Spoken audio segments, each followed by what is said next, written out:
RCN. Le son de la différence. Mais je suis paumée, tu comprends? Je devrais tout faire pour toi. Tout sauf vivre. Personne. Là.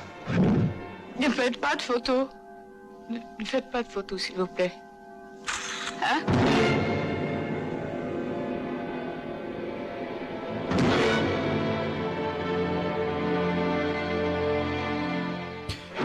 Bonsoir et bienvenue sur Grand Écran, l'émission cinéma de RCN 90.7 et comme vous avez pu l'entendre au tout début, donc avec des extraits de la bande-annonce de L'importance et d'aimer, le film de Andrzej Zulewski.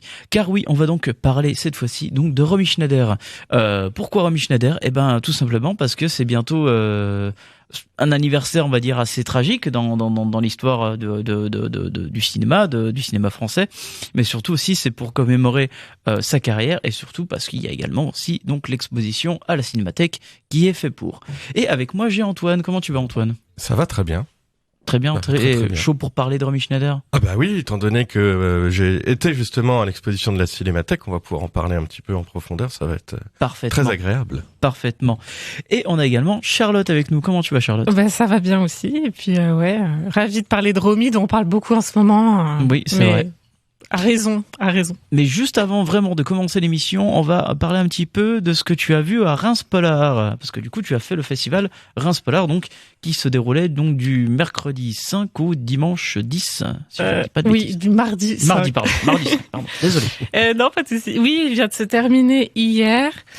Je reviendrai pas en détail sur tous les films, parce qu'il y avait deux compétitions quand même, une compétition classique et une compétition 109. Je pense qu'elle était plus consacrée aux nouveaux auteurs réalisateurs, on va dire. Pour résumer, du coup le Reims Polar avait eu son édition en ligne l'année dernière. Pour cause de ce que vous savez. Et cette année, c'était la première édition en physique. Donc du coup, voilà, j'y allais aussi par curiosité voir comment ça allait se passer. C'est assez calqué, on va dire, sur Gérard May. Oui. Pour revenir sur la petite situation, en fait, avant que ce festival Polar soit à Reims, c'était le festival de Beaune. Et en de fait, Colmar, Et il a été donc déplacé à Reims depuis l'année dernière, mais comme, bien évidemment, avec cette situation de Covid, il pouvait pas la faire en physique. Cette fois-ci, c'était la toute première fois. Donc. Ouais, c'est ça, tout à fait. Oui, t'as bien fait de revenir effectivement sur le passif de ce festival consacré aux films policiers polar. Du coup, là, cette année, alors c'est un nom qui est quand même assez large. Après, c'est vrai que voilà, dans tous les films que j'ai vus, il y a des enquêtes et les marqueurs, voilà. Il y a dans tous les cas une enquête. Après, c'est très large. Enfin, pas toujours une enquête, mais voilà, souvent des policiers, et des méchants. Mais c'est jamais aussi simple. Et puis je me doutais que ça allait pas être aussi simple, que ça. Quoi dire, oui. Donc du coup, une organisation assez classique. Donc un lieu, un cinéma à Reims, en centre-ville, un jury, plusieurs jurys. Le jury officiel présidé par Nils Arestrup. Il y a eu des masterclass, des hommages à Walter Hill, notamment à Martin Campbell. Donc ils ont eu du monde et du monde d'un peu partout. Comme les films, c'était assez plaisant de voir des films du Guatemala, d'Ukraine, de Russie. Et oui, les deux étaient là. Du Canada. Enfin voilà, un peu un melting pot de partout. Donc ça, c'est assez cool. Et puis c'est ce qu'on recherche aussi en festival, quoi. Des nouvelles choses, voilà. Pour ce que je veux en dire au sujet des films, alors le palmarès, je ne l'ai pas trop aimé, donc je ne sais pas comment vous dire. En vrai, voilà, ça c'était pour l'organisation. Et au sujet des films, alors on va dire, pour résumer ma petite synthèse perso, c'est qu'il y a plein de belles promesses pour les autres éditions, peut-être. Comme le festival de Gérard May, où on a été ensemble cette année. Il y a pas mal de faiblesses, de maladresses, pas de choses complètes, on va dire, au point de vue des films, des films qui rendent curieux, des belles idées, tout ça, mais jamais peut-être pas assez, je sais pas, de perfection, j'allais dire, mais voilà, des choses, des auteurs à suivre, des belles idées, des beaux personnages. Voilà, moi, j'ai pas eu de coup de cœur pour un film, pas de transcendance, pas de nouveautés, pas de choses inédites. Après, voilà, il y a quand même toujours des choses à voir, des belles idées. Le palmarès, il a consacré un film du Kazakhstan, à l'humour assez particulier. Alors, voilà, on va dire une équipe pédagogique qui veut contrer d'une école primaire qui va faire justice elle-même, on va dire, par rapport vis-à-vis de terroristes qui viennent d'attaquer l'école. Ça s'appelle Assaut. Voilà. Donc il y a un peu de non, mais de toute façon c'est dans tous les cas assez intéressant de voir ces films-là, des films qui sortiront peut-être pas en salle. Moi, j'ai vu un film ukrainien très bien qui s'appelle Rhino. Une fresque, on va dire, sur un mec, un truand, quoi, nourri de violence dès l'enfance un peu, mais aussi victime de violence. Enfin, et je crois que c'est reflété à un pays, parce que le réalisateur du coup de ce film, Rhino, qui s'engage là, qui est sur le front en ce moment.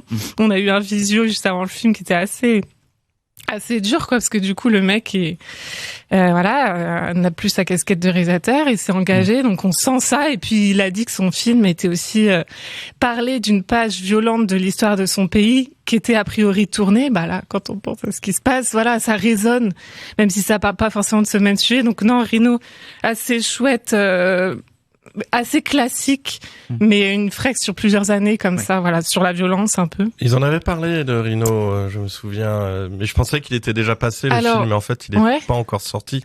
Eh ben écoute, je pense pas, mais effectivement il a fait un autre festival, je crois que c'est Venise. Donc où il a eu des prix, je l'ai vu après avoir vu effectivement à raison. Voilà, pour dire rapidement, il y a le nouveau film des frères d'Innocenzo, réalisateurs italiens, ils en sont à leur 3e film. Moi j'avais vu les 2 premiers à Villerue. J'aime beaucoup ces 2 frangins parce que pareil, c'est pas des films fun, mais qui questionnent l'âme humaine, on va dire, les remous. Je pense que Reims Polar, ça va être rarement fun. Alors, c'est clair, c'est clair. J'entendais un spectateur avant qui dit, bon, là, une belle histoire d'amour, un truc comme ça. Il y en a pas eu, hein. Il y en a pas trop eu. Il pourrait. Si, il y a un prémisse d'une histoire d'amour dans le film chinois qui s'appelle Les Feux dans la plaine. Mais bon. Voilà, je vous dis pas comment ça servait. Il a pas eu un petit polar coréen qui a retourné le festival? Alors tu l'as pas vu? Ouais, je l'ai pas vu. Midnight Silence, ouais, qui apparemment a l'air prometteur. Alors je ne sais pas plus, j'ai pas voulu rechercher un peu trop, mais je sais qu'il sortira en salle en France. Ouais, donc on en reparlera. Oui, c'est ça. Quoi qu'il en soit. C'est ça. Voilà, j'ai pas tout vu. Enfin, la plupart de la compète quand même. Après, non, qu'à retourner le festival, tu vois, je crois pas. Même de ce que j'entendais, les gens étaient pas forcément d'accord. Donc le jury, a récompensé Assaut 3 fois, notamment le prix de la presse. The Execution, un film russe bien maîtrisé, un bon film d'enquête, a eu 2 prix, il me semble. Mais voilà, moi, il m'a pas retourné dans le sens, il est bien, il se suit bien, il dure 2h17 en plus. Donc voilà, à samedi matin, ça c'est dur. Mais du coup, voilà, je trouve ça manque un peu d'inédit, mais enfin voilà, il y a eu des choses assez chouettes à voir peut-être en salle, voilà. Donc j'ai parlé du film italien, lequel je pourrais vous dire de Sentinelle Sud, un film français qui sort là bientôt, avec Nils Schneider, un peu l'énergie d'un Bac Nord, même s'il y a un plus de faiblesse, mais il est quand même chouette. Si j'ai vu The Doctor, qui est espagnol. D'accord. Qu'on aurait pu avoir à Gérard May, même si c'est pas un film de genre, voilà, de l'énergie. Gérard May, des fois, il peut y avoir aussi juste simplement des thrillers ou des horreurs très très réalistes, quoi. Tout à fait. Voilà, merci Charlotte. Du coup, The Execution, un film de 2h17, ça fait 15 minutes de plus que Sonic 2, je le précise. Il fallait le dire quand même. Il y a un film de plus, non? Je sais pas, j'en parlerai pas plus. Alors, donc on reviendra donc tout de suite sur Romy Schneider, car oui, c'est le sujet de notre émission, et c'est vrai que Romy Schneider, c'était quand même un personnage très très important, je trouve, dans le milieu du cinéma français, surtout on va dire dès le début des années 70, où sa carrière était devenue finalement au firmament de ce qu'elle a connu. Mais c'est vrai que Romy Schneider, donc de son vrai nom Rosemary Magdalena Albach, donc dite Romy Schneider, qui est née donc le 23 septembre 1938 à Vienne, donc à l'époque du Reich allemand, et donc c'est une actrice qui a finalement un background très spécifique parce qu'en fait, toute sa famille a été orientée artistiquement, que ce soit dans le milieu du cinéma comme sa mère, ou encore même dans sa famille, notamment on va dire grands-parents paternels étaient très orientés sur le théâtre. Voilà.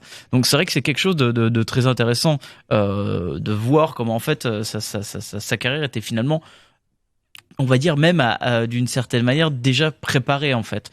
Et d'ailleurs ça s'est vu en fait dès le début de sa carrière, donc dès la sortie de son école au couvent, sa mère donc Magda Schneider va carrément la sortir de l'école et faire maintenant tu vas sur les plateaux et tu vas jouer.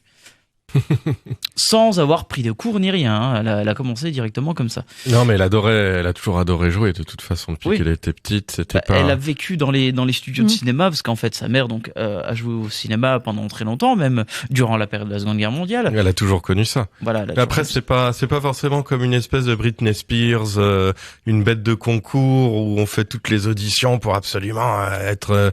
Non, elle c'était quelque chose de quasiment naturel de par le travail de sa mère. C'était quelque chose de viscéral quoi. Et de viscéral aussi, que ça lui a pris depuis qu'elle était toute petite. Donc pour elle le cinéma c'est naturel quoi. Oui, à 15 ans c'était une actrice et faite. C'est vrai que sa mère donc l'a bien caractérisée donc au début de sa carrière à faire notamment pas mal de films, notamment ce qu'on appelle les Heimatfilme, donc les films de terreur germaniques, notamment donc Lady Lablanc, film qui l'a permis à Romy Schneider plus tard d'avoir le rôle qui va donc bouleverser sa carrière, à savoir Sissi en 1955. Et c'est vrai qu'en fait sa mère, on va dire qu'elle elle l'a fonctionnalisé dans sa carrière en fait. Elle va choisir vraiment de façon très très dure en fait tous les rôles. Et c'est vrai que forcément il va y avoir ce fameux point de rupture qui va arriver donc juste après le troisième Sissi. Et c'est là où en fait donc Romy Schneider, qui était en train de tourner notamment Christine, va avoir une autre rencontre importante dans sa carrière, donc celle d'Alain Delon, où ils vont donc se mettre ensemble. Et en fait Romy Schneider donc va partir de son Allemagne, de sa famille, pour finalement décoller sa carrière, non plus finalement uniquement dans langue germanique, mais également dans toute l'Europe avec le français et l'italien qu'elle a appris grâce à Alain Delon. Ouais, dis non quand même à Sissi, au troisième je crois, et à un contrat juteux quand même. Et très très juteux. On est d'accord, elle est encore jeune et elle se dit non c'est bon, arrêtons les conneries en gros. Et on part, et c'est vrai que Christine, elle est encore très rodée, et très rodée par sa mère qui est derrière, machin, vas-y choisis entre ces deux acteurs. Et bien entre plusieurs de ces acteurs, il y a Delon dans le tas. Elle choisit quand même sur photo Delon. Et quand tu voyais les photos de Delon à l'époque, j'aurais choisi Delon aussi. Bon, il y a rien à dire. Qu'elle est Barbie dans Christine, c'est vraiment ça. Mais après l'histoire de Christine, c'est déjà aussi quelque chose de très très mielleux. On est encore dans un style très très rapproché de Sissi en fait. Même si c'est une histoire un petit peu plus tragique, qui est d'ailleurs Christine est d'ailleurs le film de Pierre Gaspard Huit, en fait un remake de Max Ophuls, dont la mère de Romy, Magda, jouait finalement le rôle de Romy de l'époque. Ouais, non, mais la figure voilà. Maternelle très forte. Mais oui, juste pour revenir sur Sissi et Christine, enfin c'est la journaliste Alice Schwarzer qui en parle dans le docu qu'on reparlera sur Arte, Conversation avec Romy Schneider. Vous pouvez le regarder, il est en ligne. Et en fait, elle dit que Sissi, c'est un peu, je sais pas comment résumer ça, mais elle dit que c'est un peu une continuation du nazisme qui était à cette époque-là. Pourquoi? Pour ce truc un peu lisse, un peu d'apparat, un peu tout est parfait, de ce truc de quand on veut contrôler un pays, quoi. Il y a de ça, et que Romy découle de ça, en fait, qu'elle a commencé par un truc comme ça, très mièvre, très je suis une princesse, bonjour. Enfin, j'ai pas vu les Sissi, mais enfin cette figure un peu lisse, sans rien, sans faille.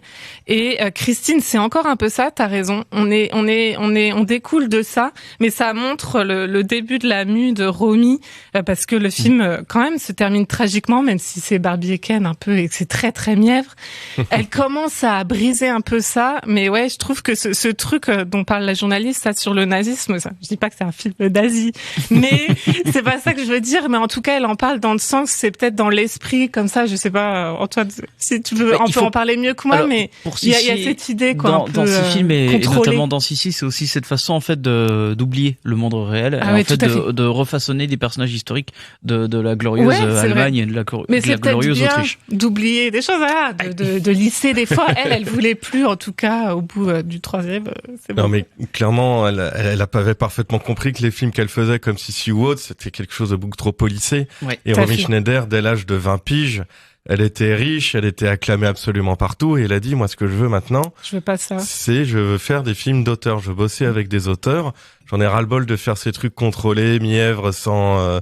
Enfin, elle voulait s'investir, parce que je pense qu'elle voulait tellement s'investir dans ses rôles qu'elle ne pouvait pas rester dans des films comme ça, qui lui demandaient d'être juste un peu lisse, de faire un travail minimal et d'aller courir les dîners et les balles le soir.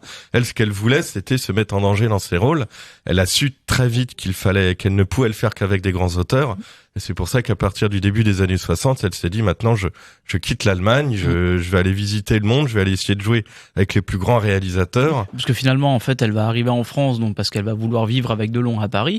Le problème, c'est que Delon, lui, tourne tout le temps, donc il reste jamais à Paris, en fait. Oui, elle parle pas encore très bien français, donc elle a du mal à... Elle a encore du mal à connaître de faire des films. En 61, elle va quand même faire le premier film d'Alain Cavalier, ou l'un des premiers films d'Alain Cavalier, je crois. Il était encore tout jeune, en Combat dans l'île. Et en fait, donc c'est surtout avec sa rencontre avec Luchino Visconti qui va commencer aussi à montrer son potentiel d'actrice aussi au niveau européen, notamment donc même sur on va dire sur la scène de théâtre. Elle va vouloir en faire également en Allemagne, à Baden-Baden. Et finalement, les producteurs américains à ce moment-là ont été séduits, décident de lui faire un contrat, notamment à la Columbia. Elle va commencer à jouer avec les plus grands, notamment Otto Preminger dans Le Cardinal. Mais elle va faire 3 films aux États-Unis. Un petit peu plus, je crois. Notamment donc le procès aussi d'Orson Welles. Ah oui. Et en fait, c'est donc son deuxième film pour la Columbia, Prête-moi ta main Prête-moi ton baril, pardon. Où elle c'est autre chose. C'est autre chose. Oui, je sais pas pourquoi j'ai eu un bug. Où en fait, elle découvre des techniques qui vont lui poser problème, notamment les techniques de l'acteur studio. Donc c'était une chose qu'elle ne connaissait absolument pas.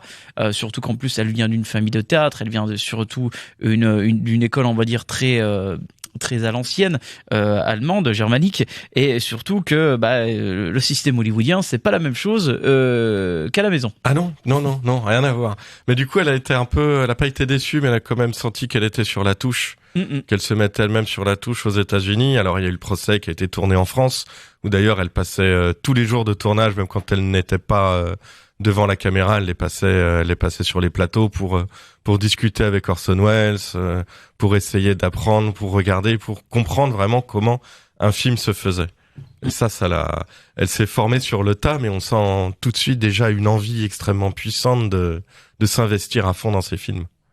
Oui, exactement. Et c'est vrai que sa carrière n'a pas vraiment eu le succès escompté, donc que ce soit outre-Atlantique et même à ses débuts en France. Et finalement, en fait, le vrai regain est donc apparu en 1968 avec le tournage de La Piscine de Jacques Deray, sorti en 69, qui est un carton total et qui va relancer la carrière de Romy Schneider sur le plan français déjà, et surtout après au niveau européen, on va plus la reconnaître notamment comme le vrai visage de l'actrice française, alors qu'en fait elle est d'origine germanique, avec notamment donc les films de Claude Sautet, dont on a déjà parlé ici dans cette émission. Ouais, il y a eu le petit passage à vide effectivement dans les années 60, même s'il y a eu déjà le tournage de L'Enfer de Henri-Georges Clouzot. Les films maudits. Tournage, fermé, annulé. Mais toujours, ce que racontaient les producteurs, c'est que c'est un film fou. Mais le problème, c'est que Clouzot était intenable. Il faut le savoir aussi, c'est que donc Serge Reggiani s'est barré, remplacé pendant un jour par Yves Montand, je crois. Non, par Jean-Louis Trintignant pendant un jour, qui s'est barré tout de suite. Il y a eu donc Clouzot qui a fait son infarctus, et finalement en fait Romy Schneider était soulagé que le tournage se termine quand même. Après, c'était la seule à dire tu veux faire toutes tes expérimentations, je te suis. Tous les autres disaient j'en ai ras-le-bol, c'est du grand n'importe quoi, et elle était quasiment la seule à vouloir le suivre.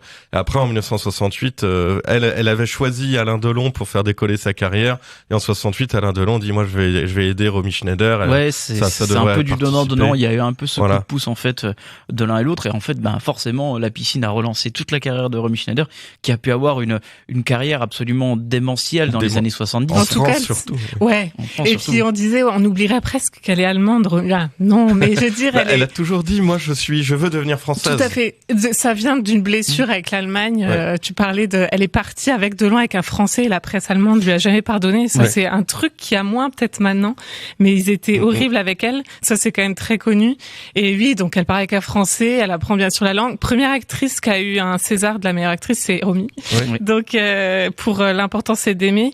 Et oui, du coup, gros passage à vide. Mais je pense qu'ils se sont aidés mutuellement, Delon et Romy, un peu tout le temps. Et la piscine, je trouve, c'est un peu une éclosion pour elle. On la voit, le départ elle a grandi avec Sissi et tout ça. Et la piscine, elle se dévoile. Bon, ça ils sont tout le temps en maillot de bain dans le.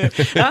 T'as dit quoi? Elle a plus de 30 piges. Elle dit maintenant, je prends ma vie complètement en main. Mais c'est ça. Elle se dévoile. Ouais. Bon, en plus, c'est un film de chaleur d'été, mais. Et c'est pas seulement aussi sur les choix de carrière, mais c'est aussi une actrice en fait assez engagée et forcément qui va devenir iconique dans ses engagements. Elle a notamment signé donc le droit à la tribune, le droit à l'avortement dans une tribune en 61, mais aussi par des rôles féminins donc forts, notamment dans L'importance est d'aimer, qui lui a valu donc son premier César, mais aussi des rôles qui se déroulent en fait sur la Seconde Guerre mondiale. Et là, forcément, ça fait aussi le rapprochement par rapport aux antécédents de sa famille et aux antécédents de son pays, donc notamment avec Le vieux fusil, Le train ou encore Une femme à la fenêtre, qui sont des films où aussi où l'on parle vraiment de Seconde Guerre mondiale, de meurtre, de viol, de portement. Enfin, Elle a pas joué dans beaucoup de comédies, Romy Schneider, ça faut quand même le dire. Oui, oui. Oui, non, je voulais, juste, les journalistes, puis ceux qui la connaissent, disent souvent qu'elle a accepté ce genre de rôle aussi. Elle a pas senti du sans souci, c'est elle qui a donné l'impulsion pour que ça se fasse. Mais du coup, c'est des choses comme pas se faire venger quelqu'un, mais en tout cas, voilà, elle comme sa mère, avec flirter. Avec Hitler, ça c'est aussi assez connu, flirter, bon, c'est pas jusqu'à quel point, mais en tout cas, voilà, la maison était en vis-à-vis de celle d'Hitler, et ça, c'est des choses qu'elle a encaissé très jeune, je crois. Elle voyait ça, elle a compris ça très jeune, et plus tard dans ses rôles, elle s'est fait un peu la garante de ça. Enfin, je sais pas si on peut dire ça, mais elle a encore encaissé, je crois, par son corps d'actrice, des trucs qui se sont passés entre ces deux pays, quoi, je crois. Hein. Ouais, exactement. Pour le coup, on va faire une petite pause BO donc issue du film Les choses de la vie, la chanson d'Hélène, donc chantée par Romy Schneider et composée par Philippe Sard. Et voilà, donc c'était un morceau issu du film Les choses de la vie de Claude Sautet. Alors, donc. Chanson qui n'est pas dans le film. Oui. Qui est sautée, au générique, Antoine. Si, je sais plus. Je crois même pas qu'on l'entende au générique. Je crois pas parce que Sautet voulait pas de chanson chantée. C'est ça, je crois. Donc, ça a été fait à côté? Oui, et elle a eu un succès. C'était pas en générique de fin? Eh bien, à vérifier, mais je crois ça pas. Ça me dit rien. Et en vrai, les gens, il est sorti parce que les gens aimaient bien Romy Piccoli, mais il a eu un petit succès sur CD, voilà. Boulette, donc. Oui, non, mais du coup, pas Boulette, c'est vrai qu'il est rattaché au film. C'est rattaché au film, oui. Mais c'est bien la voix de Romy, on confirme. Oui, sublime chanson. J'ai fait mes recherches, monsieur. Non, mais c'est vrai que, je me rappelais plus si c'était bien issu totalement du film, mais c'est relié au film, oui, forcément. Alors, c'est vrai que pour la deuxième partie, en fait, on va plus se concentrer aussi sur la carrière et son style de jeu à Romy Schneider, parce que c'est vrai qu'il faut quand même revenir à la base. C'est une actrice et une femme totalement moderne, en fait, dans sa façon de penser, dans tout ce qui s'encontre en fait. Et c'est vrai que on le voit déjà par le biais des choix de ses rôles. C'est vrai qu'on en parlait tout au début de sa carrière. Donc c'était des rôles issus de Emma de film, c'était des personnages très lisses, des personnages très propres sur eux-mêmes. Et finalement, les rôles sont devenus plus complexes avec l'âge. Incarnant au départ de simples rôles de jeune héroïne allemande dans les films pastoraux et romantiques, comme on a pu le voir aussi avec Christine. Donc s'ensuit des rôles beaucoup plus sombres. Le véritable tournant, finalement, on le voit donc avec Le procès d'Orson Welles et La piscine de Jacques Deray. Dans ces deux films, on est très très loin de l'innocence que pouvait représenter Romy Schneider en fait. Et finalement, c'est le début de ce qui va s'en suivre par la suite, et notamment avec sa rencontre avec Claude Sautet qui a totalement permis de montrer Romy Schneider sur un piédestal en tant que vraiment vrai visage de l'actrice française. Mais ce qui l'avait beaucoup choqué en tournant avec Orson Welles, c'est que Orson ne voulait pas qu'elle ait de maquillage pendant le tournage. Et ça l'avait particulièrement touché parce qu'en fait... Elle se reconnaissait pas à l'écran. Et elle a dit, tant mieux, enfin je vois quelque chose de beaucoup plus organique en face de moi, et voilà une vraie surface de travail. Et ça l'a beaucoup marqué pour le choix de ses prochains films, de se dire moi aussi je veux prendre des risques. Et du coup effectivement avec Sautet notamment, prendra de sacrés risques. Elle prendra de monumentales. Puis ouais, non, c'était une actrice qui a déjà aussi. C'est très important parce qu'en fait, ses choix de rôle, c'est pas que des plans de carrière en fait. Parce qu'on va le voir finalement à travers toute sa filmographie, elle a commencé à jouer avec des réalisateurs qui sont certains plus jeunes qu'elle et d'autres en fait qui étaient juste à leur simple début de carrière, comme Alain Cavalier, comme j'en ai parlé auparavant, mais aussi par exemple Andrzej Zulewski. L'importance et l'aimer, c'est un de ses premiers films et c'est quelque chose de très intéressant de voir que une actrice de la carrière de Romy Schneider se concentrait finalement pas uniquement avec des réalisateurs confirmés, mais également aussi avec des réalisateurs qui étaient en quête de on va dire de reconnaissance artistique. Elle avait envie de faire confiance à quelque chose de nouveau, clairement. Mais c'est là aussi pourquoi c'est aussi l'incarnation, on va dire, de la femme moderne et totalement libérée des années 70, c'est qu'elle choisit ses rôles en fait. Et c'est des rôles à la fois fragiles, à la fois séducteurs et même aussi à la fois fatals. C'est des personnages très indépendants qui troublent les hommes et aussi les femmes sur la volonté finalement d'accomplir leur propre destin. Et donc les envies et les désirs notamment, c'est notamment tous ces personnages dans les films de Claude Sautet, que ça soit des choses de la vie avec Hélène, que ça soit dans Max et les Ferrailleurs où elle joue le rôle d'une prostituée, ou encore César et Rosalie.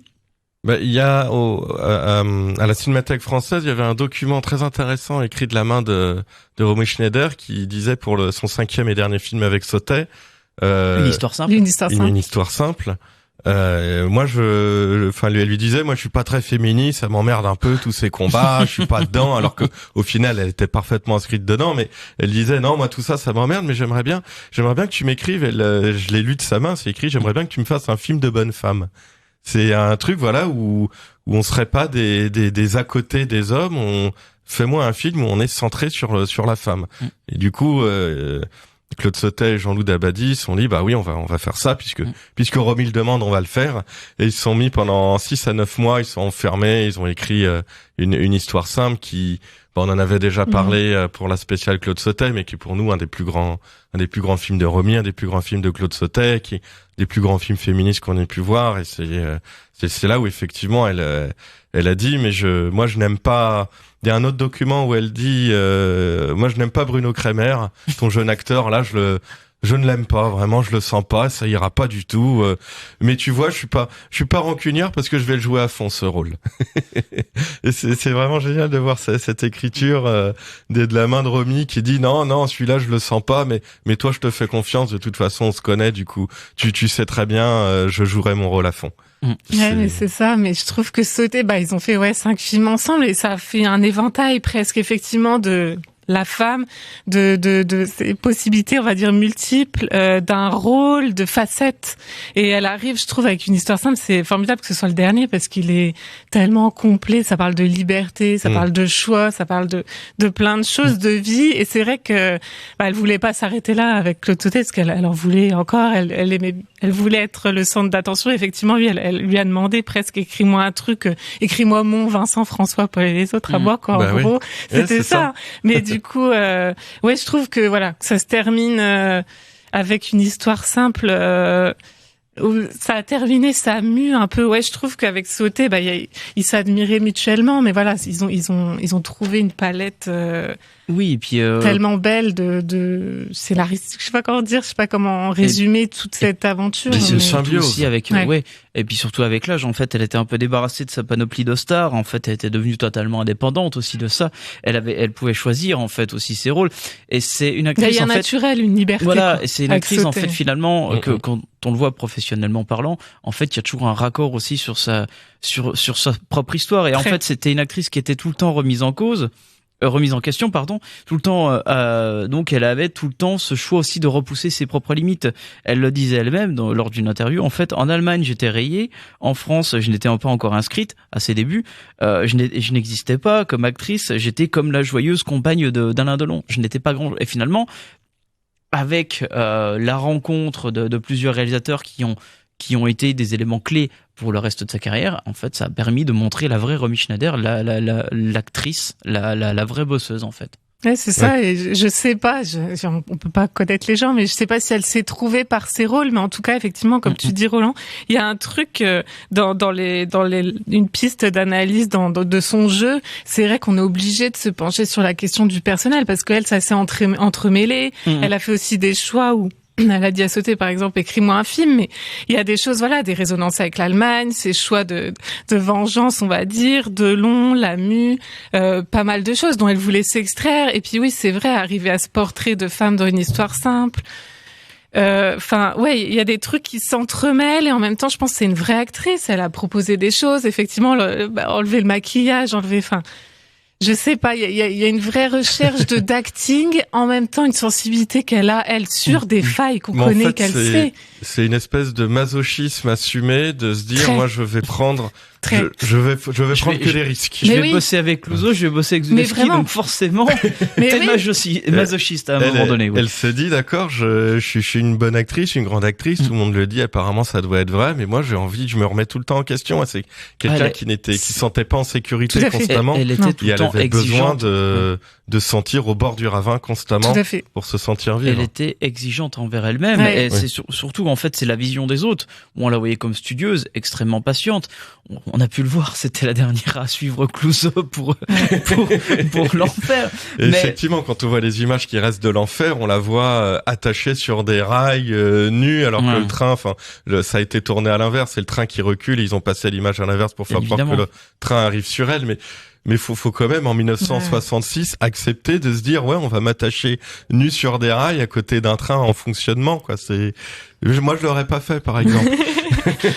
Non, mais c'est ça, il y a une idée de, tu dis maso, moi j'ai mis schizo dans mes notes parce que, mais c'est chercher une figure, je pense que c'est quelqu'un déjà qui part avec une mère, un passif très dur et tout, une vie, ce qui sera pas simple, mais du coup, ce truc déjà, elle prend le nom de sa mère, on n'est pas là pour analyser, mais elle part déjà d'une maman qui est actrice, de Sissi un rôle qui la colle, comment tu fais, quoi, voilà, après pour se construire elle-même, jamais satisfaite, il y a pas mal, moi j'ai lu pas mal de trucs sur les tournages où elle restait dans sa caravane, elle voulait pas sortir. Les derniers, c'est Claire Denis qui était assistante réelle à ce moment-là, qui l'a beaucoup aidée, beaucoup soutenue et tout ça.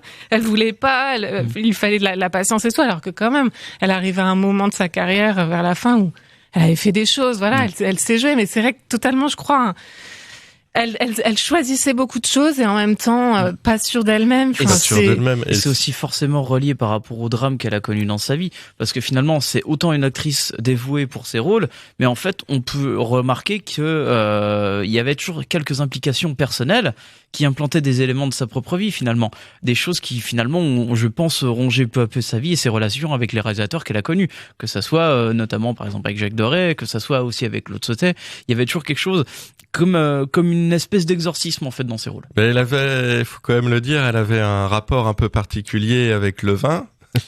Avec l'alcool, avec les médicaments, et on sent que elle a connu des drames. Bon, on va pas s'étendre sur le fait que son enfant soit décédé dans des circonstances particulièrement tragiques, mais clairement elle avait envie de se défoncer, quoi. Enfin, et dans ses rôles et dans sa vie personnelle à côté aussi, elle avait besoin de ça.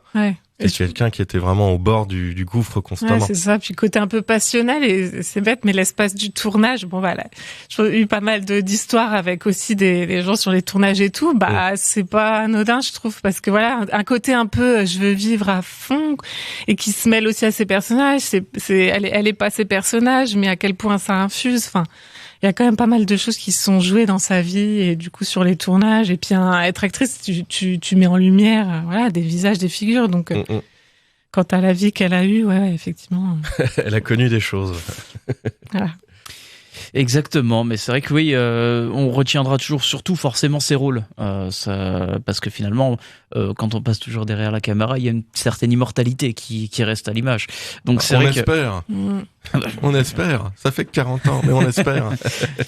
Non, mais c'est vrai que on le voit finalement à travers ces choix de rôle, en fait, qu'il y avait toujours quelque chose de très important, en fait, relié envers elle, en fait. Il y a autant une application personnelle que professionnelle, en fait. Chaque rôle doit avoir une portée qui peut être considérée comme quasiment politique.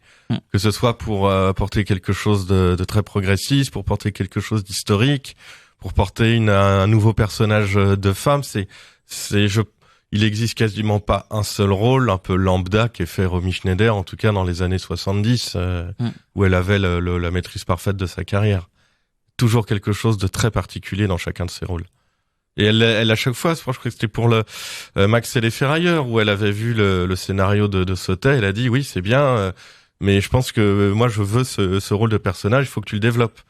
Et je crois que c'est pour Max et les Ferrailleurs que justement le personnage de Romy Schneider n'était pas du tout important au début. Oui. Et c'est lui, il lui a dit d'accord, je vais te développer ce rôle pour toi. Et au final, le film est quasiment fait pour elle. Oui, Et- c'est tellement un écho au personnage de Piccoli qui est là, qui attend, et elle lui fonce dedans. Ouais, voilà, c'est pas une prostituée effectivement lambda qui est là, elle va impulser quelque chose, et puis ça parle. Claude Sauté parle de la vie et de voilà du temps qui passe, machin, nanana, dans tous ses films comme on l'a dit. Et c'est vrai que son personnage est tellement. Ça s'appelle Max et les Ferrailleurs, mais c'est vrai que. Et la ferrailleuse aussi, Voilà, c'est ça, tout à presque fait. la plus importante, Ouais. parce Oui. qu'on se rend compte que quand elle discutait des scénarios, parce qu'évidemment tous les réalisateurs et tous les auteurs avaient plusieurs scénarios en même temps, ça se discutait comme tous les acteurs, enfin c'est la grande famille entre guillemets du cinéma français, tout le monde était un petit peu au courant de ce qui se passait, et du coup Romy savait ce qu'elle allait faire sauter, elle lui disait moi ça c'est un projet qui me plaît, fais quelque chose pour moi, trouve-moi un rôle là-dedans, et souvent ça se faisait. J'ai écrit quelque chose, bon, on va prendre une autre direction parce que on peut avoir telle actrice, tel acteur. Et c'est vrai que Romy Schneider, ça, je pense qu'elle allait pêcher les bons rôles. Elle avait un vrai génie pour choisir un rôle. Et puis c'est des rôles qui l'ont marqué psychologiquement, comme L'importance et l'aimer. Elle est quand même partie dans une grave dépression après la sortie de ce film.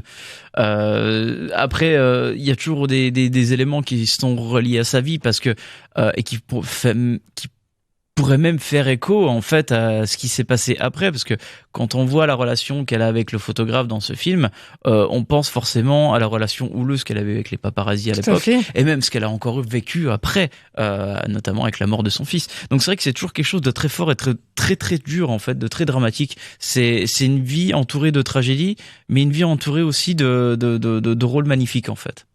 C'est tout le contraste de Romy Schneider en fait, tout simplement. Le rôle de sa vie était magnifique. Oh là là. Oui, mais en vrai, c'est ça. Hein. C'est vrai que c'est l'ombre et puis la lumière. Voilà, c'est un peu nul de le dire comme ça, mais oui. Et puis tout s'est joué cette lumière et cette ombre est à l'écran, quoi, dans ses rôles. Donc. Exactement. Et pour le coup, donc après toutes ces discussions merveilleuses sur Romy Schneider, donc un morceau issu du film Le Vieux Fusil, un morceau de François de Roubaix. Et voilà, donc c'était un morceau issu du film Le Vieux Fusil. Alors pour terminer l'émission sur Romy Schneider, donc ce sera un petit tour de table.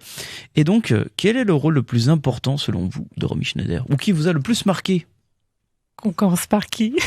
On m'entend, Antoine. Allez, c'est moi. T'étais chaud dès le départ, donc. J'étais chaud. Moi, je vais prendre un rôle un peu particulier qui est le rôle de Sissi, mais le rôle de Sissi de Visconti. Ah, ok, oui. Parce que oui. Ce qui est, et je pense que ça peut être très intéressant pour parler justement de sa carrière. C'est que, bon, tout le monde le sait, elle a joué Sissi dans les petits Aymat films où c'est des films un peu mièvres, à l'eau de rose. Mais elle rencontre Visconti en 1960 à Paris, avec qui elle fait une pièce de théâtre apparemment assez bouleversante, qui a eu beaucoup de succès. Et que Visconti l'a remercié en lui offrant une bague en bois avec 2 diamants et un saphir qu'elle a gardé toute sa vie. Absolument. Et elle a toujours considéré, je l'ai appris dans la magnifique exposition de Romy Schneider à la Cinémathèque, que pour elle, Visconti était un de ses plus grands amis, un de ses plus grands maîtres et celui qui a le plus changé complètement sa carrière. Et justement, en 1969, Visconti veut faire un film sur Louis II de Bavière. Et Louis II de Bavière avait une jeune cousine avec qui il a pas mal flirté, qui était la future Sissi, qui est devenue impératrice d'Autriche-Hongrie. Et du coup, pour ce rôle, il reprend Romy Schneider, qui donc rejoue ce même rôle, ce même personnage à presque 15 ans d'écart, 10 ans d'écart avec son dernier tournage. Et tout d'un coup, il y a une ampleur dans ce personnage, dans cette figure qui est radicalement différente, dans la façon de filmer les yeux, de laisser la couleur beaucoup plus sombre, beaucoup plus travaillée de Visconti. On sent que Sissi est passée de petite midinette, blondinette à une véritable majesté en une dizaine d'années. Et on comprend que là, Romy Schneider est en pleine possession de ses moyens, qu'elle a une stature grandiose, complète, qui a une véritable subtilité de jeu, et voir comment une même actrice est capable d'incarner de 2 manières complètement différentes le même rôle historique. On se rend compte qu'effectivement elle a passé un palier, elle a une maîtrise de son corps et de sa parole qui a qui est incroyable, absolument incroyable. Une vraie construction, un vrai chemin, quoi, d'actrice. Ça, ce cheminement pendant ces 10 ans est radical, parce on a dit, elle est passée un petit peu en Italie, elle est passée en France, elle est passée un peu aux États-Unis, elle a fait du théâtre. C'était le moment où elle s'était mariée, elle a eu un enfant. On sent qu'effectivement, il y a quelque chose qui a changé. Alors il y a quand même beaucoup d'acteurs ou d'actrices, on peut voir qu'en 10 ans, ils évoluent pas beaucoup. Qui ne changent pas vraiment. En tout cas, ouais. Là, la transformation est totale. Donc voilà, c'est ce petit rôle mythique de Sissi que j'ai voulu mettre en avant. J'aime bien amené. Bien vu, Antoine. Charlotte. Oui, alors moi je vais tricher un peu comme d'hab. Mais c'est dur pour Romy, et en vrai moi je crois que je l'ai aimé jeune, je l'aimais déjà, et j'avais pas vu beaucoup de trucs quand t'es au lycée et même en option ciné, il a pas encore vu les Claude Sautet et tout. Et c'est quelqu'un qui est tellement une figure comme ça, je crois qu'on l'aime avant de voir ses films. C'était un peu ça. Moi, je prendrais la Romy de Claude Sautet. On parlait je disais l'éventail juste avant, là, mais je prendrais tous ces 5 films. Et je crois qu'il y a un vrai chemin aussi. Il y a pas de résumé à faire, mais elle a commencé avec Les choses de la vie, qui est juste... Ah là là. Voilà, sublime, où son personnage coupe la route à Michel Piccoli, si on pourrait dire comme ça. Sans mauvais jeu de mots. Ouais, mais je crois qu'il faut le dire. Et puis une route que Sautet va continuer d'utiliser dans tous ses films. Et puis cette scène de banquet sublime entre la vie et la mort. Enfin, je trouve c'est formidable à remettre dans l'intégralité de sa filmo à elle. Je sais pas, on évoquait Max et les Ferrailleurs, je vois cette scène où elle pose pour Piccoli avec son chapeau. C'est tout un truc comme ça où est Romy dans le cadre, enfin je sais pas, mais comment l'imaginer, comment la penser, comment Claude Sautet aussi au début il la connaissait pas avant Les choses de la vie, voilà, comment il l'a construite aussi, quel personnage il en a fait dans César et Rosalie. Bon, elle est dans le titre, mais voilà, c'est aussi l'histoire d'un trio. C'est encore des routes qui se défont. Comme tu disais sur Max et les Ferrailleurs, en fait, c'est un personnage qui à la base devrait être mineur et en fait a une importance capitale. C'est comme cette fameuse scène de fin où donc après le braquage et l'arrestation et la mort des ferrailleurs, je vais dire ça en gros guillemets, il y a donc Piccoli qui se rend compte que Romy est pas très loin, et en fait donc les policiers vont la laisser dans la petite brasserie juste en face, et lui va la rejoindre. Il y a toute une construction en fait qui est extrêmement importante en fait dans ce film là, quoi. Ouais, mais c'est ça, mais même il y a des recherches, on va la retrouver même dans Mado. Elle a un tout petit rôle, presque hors narration. Tout le film, c'est une route gadouilleuse, là. Et Romy, je crois qu'elle est dans son lit un peu malade et tout, et Piccoli va la chercher. Enfin, donc il y a un truc de bord de route. Elle est toujours un peu là.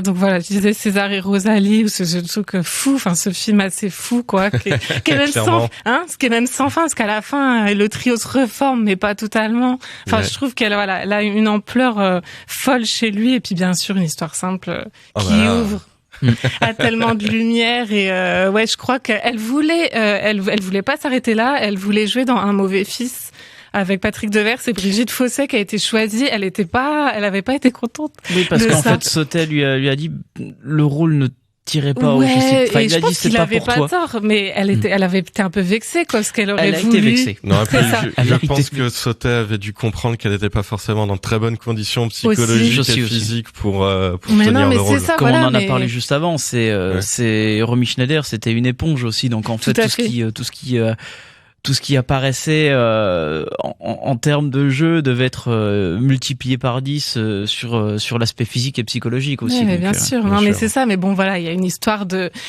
continuer sa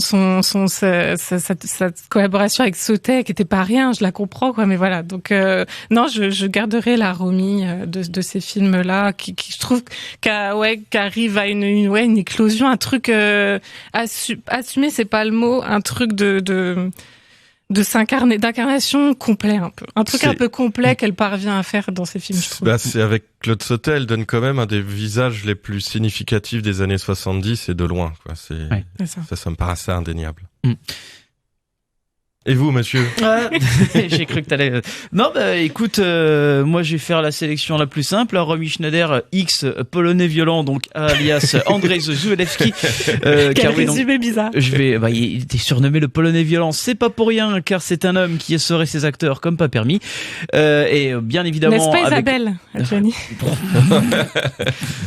Coucou Possession. Si vous avez vu Possession, vous comprenez pourquoi. Non, c'est vrai que on le voit déjà à ses débuts en fait finalement, parce que c'était les débuts, on va dire quasiment de sa carrière de réalisateur. Et c'est vrai que Romy Schneider a pour moi, à mon sens, l'un de ses rôles les plus beaux et l'un des plus aussi tragiques et l'un des plus durs qu'elle a dû, je pense, connaître, enfin en tout cas psychologiquement qu'elle a dû connaître dans sa vie, parce qu'en fait finalement l'histoire c'est quoi? C'est l'histoire d'un photographe qui va rencontrer une actrice de seconde zone qui, pour subsister, va tourner des films pornographiques.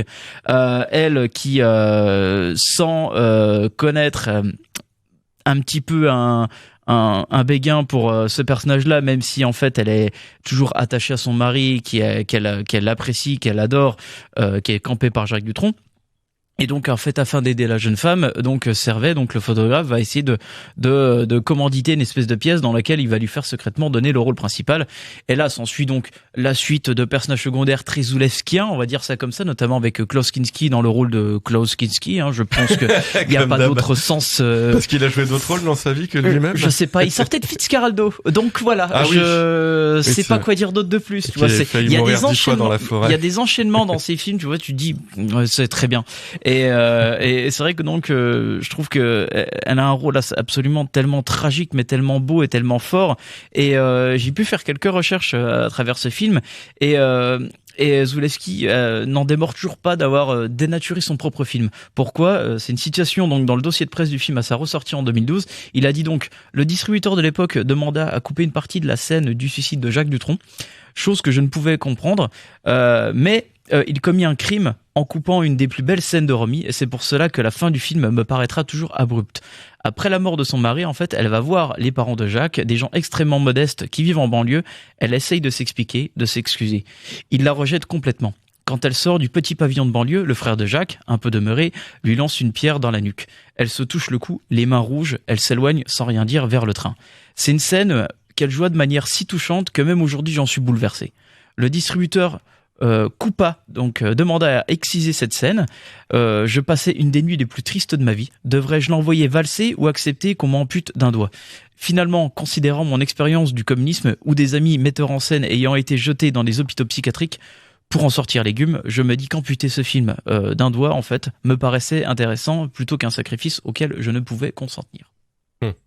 Donc voilà, à base de bonne ambiance. Oui. Mais Grande c'est vrai comédie. que c'est quelque chose de très. Je parlais donc que Romy Schneider était comme une espèce d'éponge, mais aussi je trouve que c'était quelque chose de très viscéral en fait.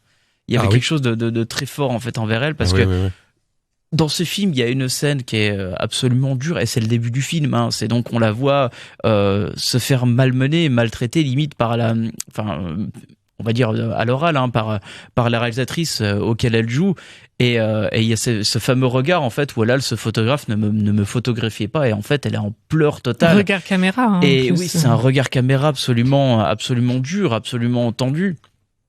Et finalement, c'est ce qui va aussi représenter, je pense, une bonne partie de la filmographie de Zulewski par ailleurs. On retient beaucoup cette scène. Je crois qu'elle est même ressortie hors film et tout ça.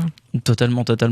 Mais c'est vrai que voilà, je trouve que c'est quand même une des carrières et une des actrices les plus importantes de sa génération. Oui, ça je crois. Puis pardon, je te coupe. Vas-y. Non, je trouve t'as dit intemporel tout à l'heure, et je crois que c'est pas rien que la Cinémathèque là lui offre une expo. Il y a peut-être des choses. Elle est un peu patrimoine, Romy, mais je trouve qu'elle est tellement. Mais Romy, elle est tellement encore.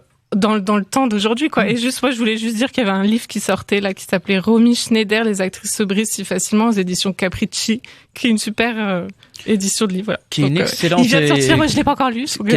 D'excellents éditeurs Capricci, notamment l'habitude de refaire les ressorties, de pas mal de bouquins de cinéma. Mais non, moi, pour terminer sur Romy Schneider, moi, clairement, ce que j'aime, c'est que si elle peut pas mettre toute sa passion dans un film, elle ne fait pas le film. Et du coup, à chaque fois, il en ressort qu'elle a une des plus belles filmographies d'actrices qu'on peut voir de l'histoire du cinéma. Si on prend un top 5 des meilleures actrices françaises, Romy est très souvent la première. Enfin, il a fallu attendre qu'une petite Allemande vienne en France pour montrer à quel point ce qu'une actrice française peut faire de mieux, quoi. Moi, elle est dans mon top 5, t'as raison de dire, mais... Elle est pas loin. Elle est pas loin du tout. Et c'est quand même une actrice dont la passion a totalement bouleversé l'histoire du cinéma, au moins français, et peut-être aussi mondial. C'est chapeau madame. Et c'est un beau mot pour elle, passion. Je crois qu'on peut terminer comme ça. Exactement, oui. Elle a vécu avec envie et passion et c'est ce qui la représente parfaitement bien, quoi. Et c'est vrai qu'on en a pas parlé, mais c'est vrai qu'elle a terminé donc sa carrière avec un film qui a été sorti, je crois, peu de temps avant ou après sa mort, La Passion du sans souci. C'est son dernier, hein. Qui est son dernier, oui. Qui est un film assez bouleversant, notamment cette scène de dîner avec le petit enfant qu'elle a et qui fait forcément écho aussi sur sa vie. Comme quasiment tout, en fait. C'est ça qui est absolument incroyable dans sa carrière, en fait, dans ce qu'elle a vécu et professionnellement parlant. Voilà, tout ça. Mais pour le coup, ouais, franchement, on vous conseille d'aller voir l'exposition Romy Schneider si vous êtes à Paris, allez faire un tour à la Cinémathèque. Il y a beaucoup aussi de bels objets de cinéma, de décors et pas de décors, mais de costumes aussi. Il y a des costumes, il y a des images, par exemple, comment on appelle ça, des panneaux de travail où on voit absolument tout le film, des lettres, des scénarios de l'époque à noter, qu'est-ce que Romy voulait, ne voulait pas, beaucoup de photos. On peut y passer facilement 2 heures, c'est un vrai plaisir. Qui aime Romy, c'est un peu un incontournable. Et puis il y a pas mal de ces films sur Netflix là aussi, ouais. En partenariat avec la Cinémathèque. Pour le coup, on se quitte donc avec un morceau de Georges Delerue issu du film L'important c'est d'aimer. Et merci Antoine, merci Charlotte. Et on revient donc pas la semaine prochaine parce que quand on l'enregistre, ce sera le lundi de Pâques, donc on reviendra la semaine d'après. Bonne soirée tout le monde. Ciao. RCN, www.rcn-radio.org